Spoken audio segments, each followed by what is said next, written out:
তাহলে তাকে লোকজনের সামনে নিয়ে আসো, যাতে তারা দেখতে পারে।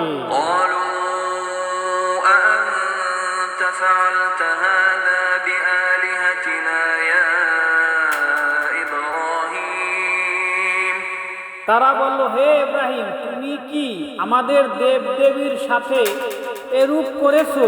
قال بل فعله كبيرهم هذا فاسألوهم إن كانوا ينطقون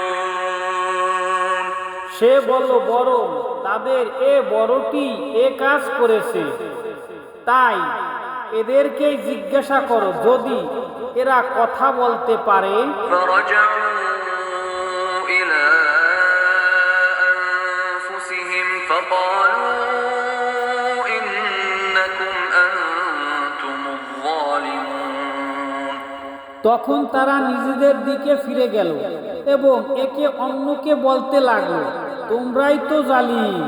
ثم نكسوا على رؤوسهم لقد علمت ما هؤلاء ينطقون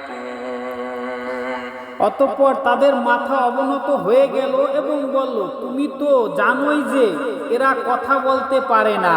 قال أفتعبدون من دون الله ما لا ينفعكم شيئا ولا يضركم সে ইব্রাহিম বলল, তাহলে কি তোমরা আল্লাহর পরিবর্তে এমন কিছুর ইবাদত করো যা তোমাদের কোনো উপকার করতে পারে না এবং কোনো ক্ষতিও করতে পারে না?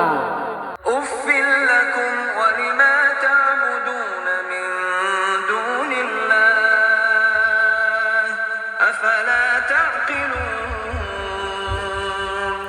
দিক তোমাদেরকে এবং আল্লাহর পরিবর্তে তোমরা যাদের ইবাদত করো তাদেরকে, তবুও কি তোমরা বুঝবে না?